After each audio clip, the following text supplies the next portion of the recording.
Parmi toutes les histoires que j'ai racontées sur cette chaîne, celle-ci est l'une des plus étranges. Jusqu'à aujourd'hui, je n'arrive toujours pas à comprendre pourquoi et comment tout cela a pu arriver. Sur cette chaîne, on parle souvent de prisonniers qui ont commis un crime, qui ont été emprisonnés et qui ont essayé de s'évader. Mais imaginez être enfermé depuis votre naissance, sans savoir ce qui existe à l'extérieur et sans parler avec qui que ce soit, sauf avec les personnes qui vous emprisonnent, qui sont en réalité vos propres parents. C'est une histoire difficile à croire. Bien sûr, cette histoire existe déjà sur Internet et beaucoup de chaînes YouTube en ont parlé. Comme toutes les histoires que je raconte ici, elles viennent souvent d'articles ou d'autres sources. Si quelqu'un l'a déjà vue ailleurs, je m'excuse, mais sinon je ne pourrais jamais raconter d'histoire si j'attendais qu'elle soit totalement inédite. Maintenant, commençons l'histoire.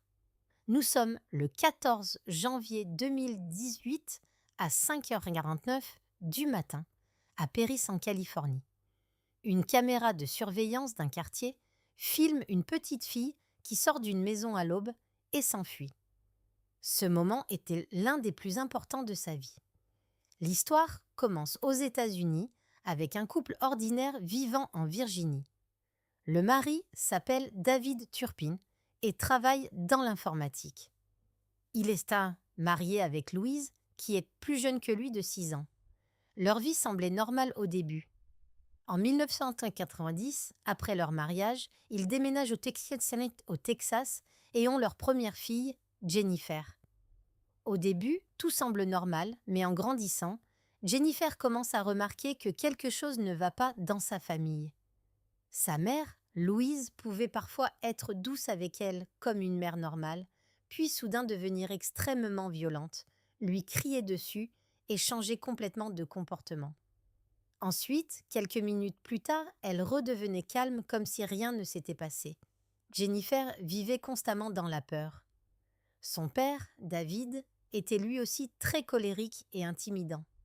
Même s'ils vivaient dans un quartier respectable, l'intérieur de leur maison était très sale et insalubre. Les murs étaient noirs, le sol était sale, et la maison dégageait une odeur terrible. Jennifer s'en rend compte encore plus le jour où elle va à l'école pour la première fois. Elle était heureuse de rencontrer d'autres enfants. Mais lorsqu'elle arrive en classe, les autres élèves se moquent d'elle et disent qu'elle est extrêmement maigre. Certains évitent même de s'approcher d'elle à cause de l'odeur. Cette odeur venait de la maison où elle vivait, car sa mère ne prenait pas soin d'elle.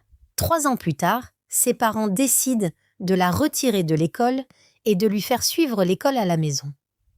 Ensuite, ils déménagent encore une fois dans une maison isolée au Texas, loin des voisins, comme s'ils voulaient se cacher.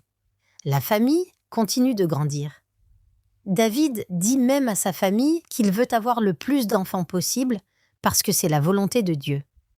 Finalement, ils auront 13 enfants. Mais ces enfants n'avaient pas le droit de sortir de la maison ni de parler avec qui que ce soit à l'extérieur. Les parents justifiaient tout cela et en utilisant des arguments religieux. Les enfants n'avaient aucune référence sur la vie normale. Ils croyaient tout ce que leurs parents disaient. Parfois, leurs parents leur disaient même qu'ils avaient le droit de les tuer s'ils désobéissaient. La violence était constante. Les enfants vivaient dans une saleté extrême, recevaient très peu de nourriture et n'avaient droit à une douche qu'une fois par an. Pour la moindre erreur, ils étaient battus. Le père avait même fabriqué une cage métallique où il enfermait les enfants comme des animaux lorsqu'ils désobéissaient. En 2006, la situation devient encore pire. Les parents emplacent les enfants dans une vieille cabane au milieu de la forêt. Ils ne leur apportaient de la nourriture qu'une fois par semaine, et c'était très peu pour 12 enfants. Les enfants survivaient parfois en mangeant du ketchup, de la glace ou même des feuilles. Malgré cette situation horrible, les parents faisaient parfois semblant d'être une famille normale. Ils habillaient les enfants avec des vêtements neufs et les emmenaient à Las Vegas pour une journée. Ils leur disaient de se comporter normalement et de ne parler à personne. Ces moments étaient les seuls jours heureux de l'année pour les enfants. Mais après le voyage, ils retournaient dans leur prison. En 2010, la famille déménage encore une fois dans une belle maison en Californie. De l'extérieur, tout semblait parfait. Une belle maison, une voiture neuve et une famille apparemment normale. Mais à l'intérieur, les enfants vivaient toujours dans la saleté, la faim et la violence. La mère avait même développé des comportements étranges. Elle achetait des jouets et des vêtements pour enfants, mais interdisait à ses propres enfants de les utiliser. Le réfrigérateur était plein de nourriture, mais les enfants n'avaient pas le droit de manger. Ils étaient même enchaînés à leur lit pendant la nuit. Malgré tout cela, les enfants trouvaient parfois un peu d'espoir lorsqu'ils se retrouvaient seuls à la maison. Ils parlaient entre eux en secret et regardaient parfois la télévision ou Internet. C'est ainsi que Jordan, l'une des filles, découvre le monde extérieur grâce à Internet. Elle découvre même Justin Bieber et devient fan de sa musique. Petit à petit, elle apprend de nouveaux mots et comprend que la vie à l'extérieur est très différente. Un jour, elle décide d'enregistrer des vidéos d'elle en train de chanter et de les publier sur Internet en secret. Une personne remarque quelque chose d'étrange dans ses vidéos et lui demande pourquoi elle se cache pour chanter. Jordan lui explique la vérité. Cette personne lui dit immédiatement d'appeler la police. Elle ne connaissait même pas le numéro d'urgence. La personne lui explique compose 911.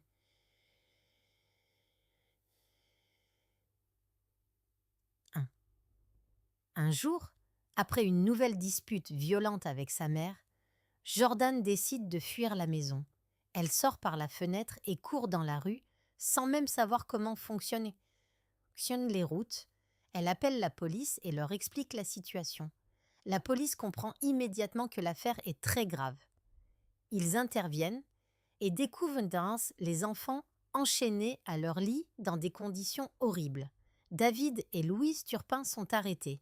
Les 13 enfants sont enfin libérés après des années de souffrance. Aujourd'hui, certains d'entre eux ont réussi à reconstruire leur vie. Certains sont allés à l'université et d'autres ont écrit des livres.